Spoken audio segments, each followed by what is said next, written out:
Hello, my name is Judith Reeve, and I want to show you a little study that I've done today. And that study focuses on a chromatic circle. A chromatic circle stresses a complementary pair. It also stresses a complement set against an analogy. And from that analogy, one builds the full spectrum of 12 colors. So this chromatic circle creates a limitation, a sense of innate internal harmony to the palette. And I'm going to show you how it's structured.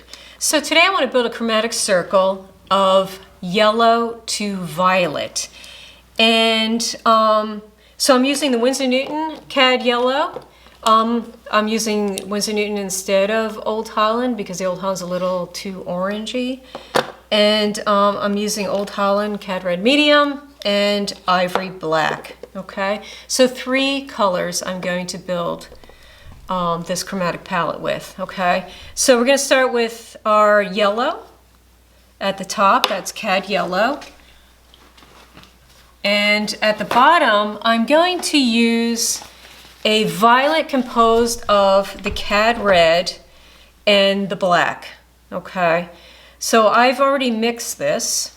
This is, I'm going to spread it out so you can see it. So this is CAD red and ivory black. Okay, and then I'm going to place the near complements on either side of the violet. So on this side, I'm going to place the blue violet, which is the same combination of CAD red and ivory black, but this has more black in it. Okay. And on this side, I'm going to place the violet red. Okay, and this obviously has more of the CAD red into it. All right, so what you see is you see this yellow set against an analogy. An analogy is a triad of color that is related. So we have violet in the middle, then we have blue violet on this side, and violet red on this side. And to create a chromatic circle, to get all my 12 colors of the full spectrum, I'm going to use my near complements to mix up to yellow on this side, and the violet red near complement on this side to mix up to yellow on this side. And I need 4 intervals on each side here, okay, to make up my 12 colors of the spectrum. So let's start mixing, all right? So I'm going to take my yellow, and now I'm working with my blue violet, okay?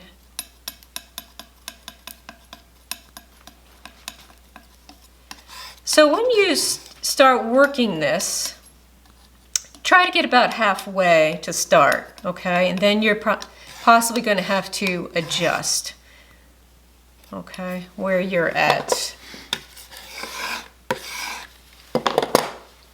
Okay.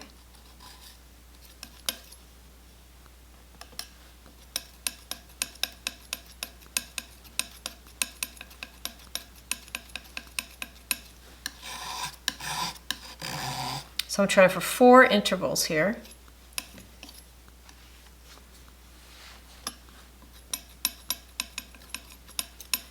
And what you're going to see is I'm developing a series of greens.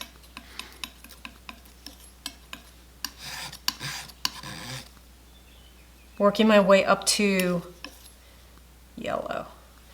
It's good to think about a chromatic circle as creating a palette where you're looking at your color through a certain colored lens.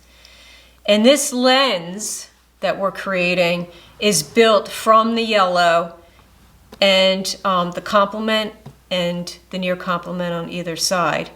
So instead of having the full array of a full spectrum through red, yellow, and blue, we're limiting our arrangement so that we're focused only on a certain portion of the spectrum, okay? And we're also manipulating the intensity in order to create harmony. And I'll talk about that intensity in a minute because that's something that needs to be discussed. So I'm working my way up to my yellow. You obviously can do more than 4 intervals here, correct? We can see where we could just keep, actually I'm going to make that a little lighter. We can keep adding in between these colors. But right now I want to signify the 12 colors of the spectrum. Yeah, that's better. Okay. Okay. So now let's work the other side. Now I'm going to use my violet red and mix it with my cad yellow. And I want to also do 4 intervals on this side. Okay. So I'm going to take a stab at halfway.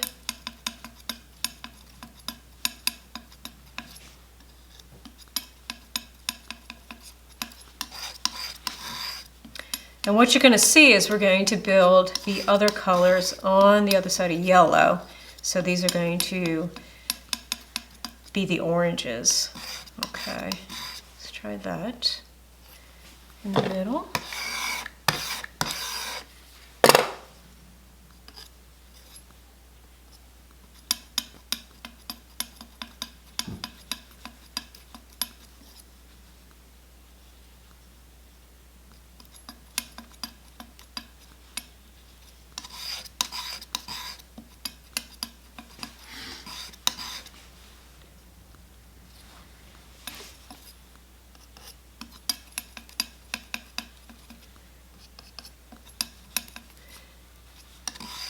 After I get done this, I'll talk about where they fall along the spectrum as well.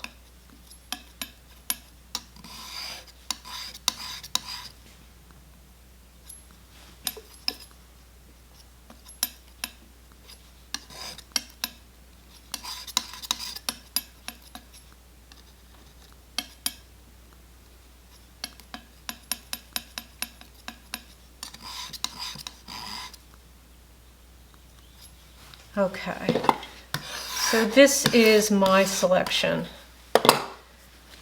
And like I said before, you could obviously add other colors between the intervals that I have chosen here. But let's talk about the full spectrum. So if this is my yellow, this is going to be my yellow green, green, green blue, blue, blue purple, and then we're down to our violet here, okay? Going this way, it's yellow, orange, yellow, orange, red, orange, red. This is my red in this palette, and then the violet red. So we have every color here that's along the full spectrum of 12 colors, except now we've changed the relationship and we're only focused in a certain portion of the palette. And the reason I did this, I mean, I could have taken the yellow against a very strong purple, blue purple, and violet red, and had them at the same level of intensity. But in this particular chromatic circle, I decided not to do that because if you know anything about simultaneous contrast and M.E. Chevreul's theories, he states that juxtaposing 2 complements are better served if they're not the same value and they're not the same intensity, okay? Because when they are the same value and intensity, they create a sort of static situation where each color tries to take control of the visual arena, okay? A chromatic circle where there's a corner of light is what I call it. The yellow is acting as that point of light. And you can see how on both sides of the yellow, the light starts to recede, the value starts to get lower, okay, until we reach its opposite. And that type of dynamic works well for, you know, painting from life, painting from the natural world, okay? And it creates a hierarchy of intensity, a hierarchy of value. Dem and Ross's palettes are built on this sort of arc up to yellow, where yellow takes primacy in intensity and in value in most of his set palettes. So this also fulfills some of Ross's requirements, where we're building up to yellow, in this case, in this palette. And his books are available on Amazon. They've been recently reprinted in the last couple of years. So they're very easy to get right now. When I talk about the chromatic circle and this design, the goal is to achieve innate harmony. Okay, so you're presetting the harmony so you can focus on your subject, all right? And I'm achieving this harmony through limitation, okay? There's a limitation between the complements and a limitation derived from creating each interval along the circle, okay? So that limits the intensity. All right. And like I said, in this case, I've also accounted for Chevreul's simultaneous contrasts and created my violet at a lower intensity and a lower value. All right. Now, you can build neutrals, as we know, by using the complements. So in this case, I'm just going to move this down a little bit so I have some space here. I can build neutrals running from violet to yellow. So let me do that.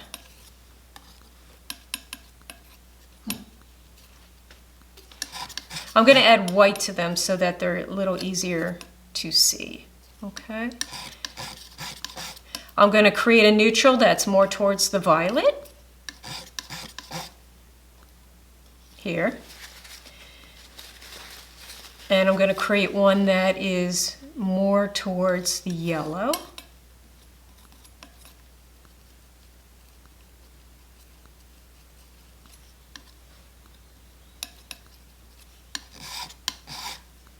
Here. Okay. And hopefully I'm going to create one that's about halfway.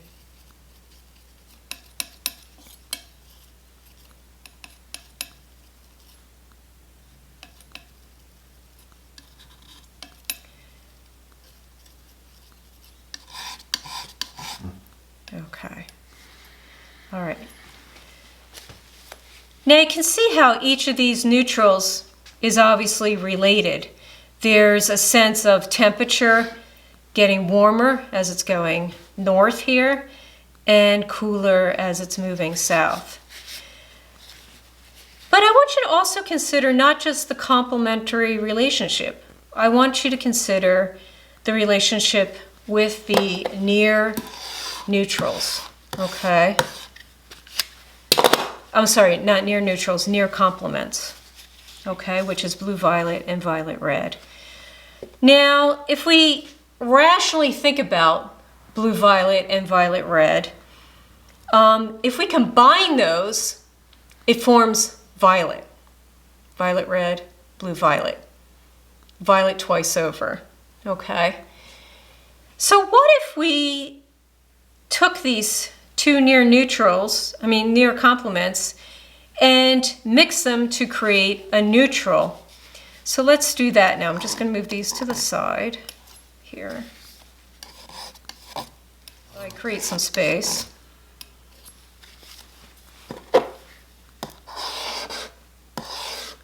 So it doesn't get too dark for the camera also. That's my yellow.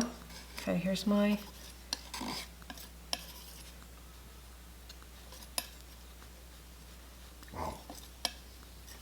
blue-violet.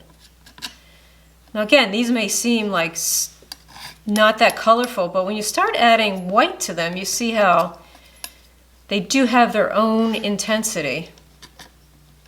Okay, so now what I'm going to do, I want to look at the neutral possibilities here.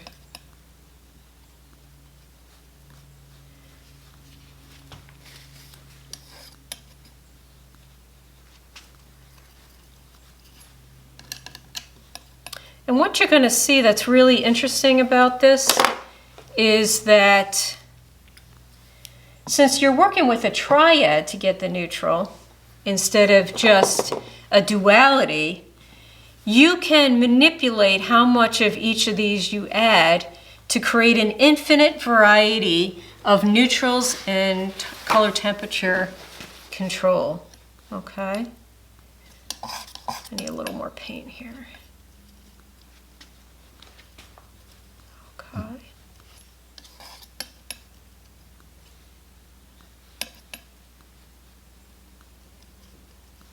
All right, so I can take my yellow into the blue-violet.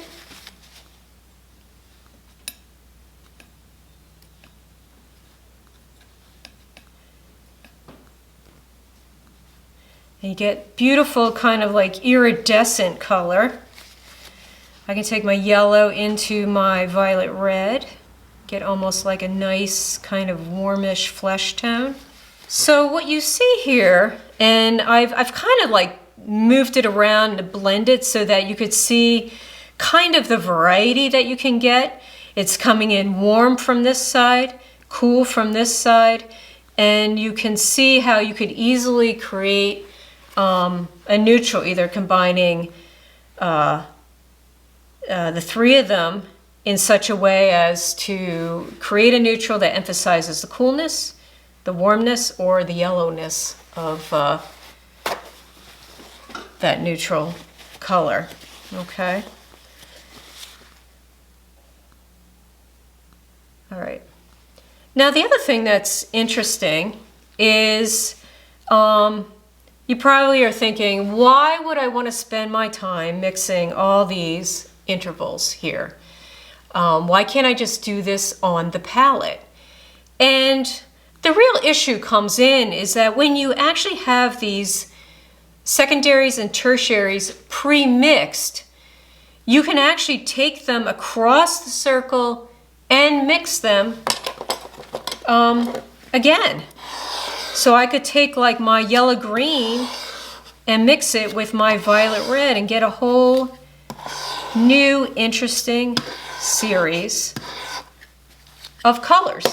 Okay? So let's try that. Let's just try yellow green and some violet red here. All right, again, I'm going to add a little bit of white so we can see this. That's my yellow green, and then my violet red.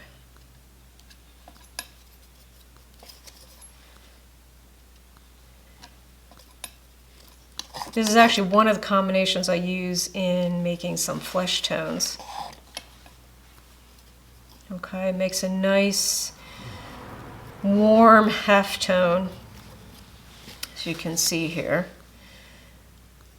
I could also go with something a little bit darker. Let me mix it out on the side here.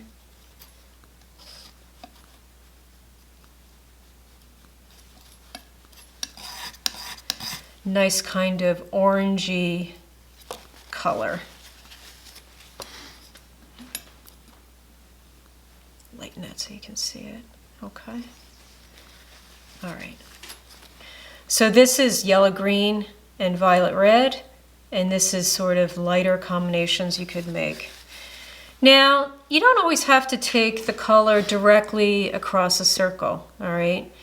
One thing that Robert Henri discovered in his group is that instead of going directly across, you again shift over to one of the near complements and mix that. And what you end up with is not something that's struggling to be neutralized, but something that remains vital and has a tendency toward one color.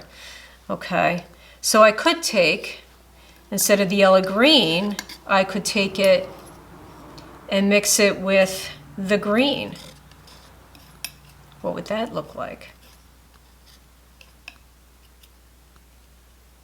Okay. So that gives that nice color. All right. Or let's say maybe I'm going to try to use violet against orange yellow instead of yellow.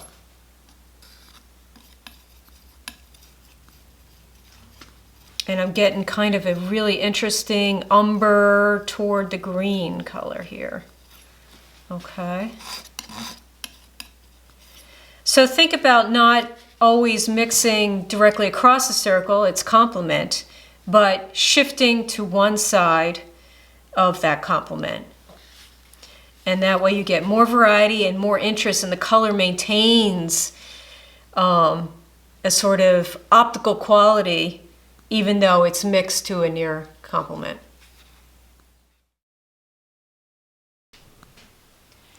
Here are some of my summer images painted with a blue-orange chromatic circle. Impending storm, June morning, and summer road. I added the split complement of yellow into summer road. The split complements are two colors, when mixed together, form the complement. In this case, in the blue-orange chromatic circle, it is red and yellow. If you add the yellow, which I did in the case of Summer Road, because there were yellow flowers to the right that I could not get using the orange-yellow. If you use a split complement, you cannot mix that color, which in this case is yellow, with the blue or the red. Because when you do mix this, you basically get the full spectrum palette at full intensity. You would eliminate any limitation that gives focus to the palette. Henri called this use of the chromatic circle as a sequence of 3 or 5 played against the complement. 3 refers to the complement set against an analogy, which I demonstrated. 5 refers to the complement set against the analogy plus the split complement. And in this case, that would be red and yellow. You can learn more about the chromatic circle in my upcoming book, The Color Investigations of Robert Henri, or by reading my blog. Please sign up for my newsletter, which focuses on the practical application of color theory for the artist. You will also receive updates on the publication of my book. If you wish to take classes with me via Zoom, use my contact page and let's talk. Thank you and good luck painting.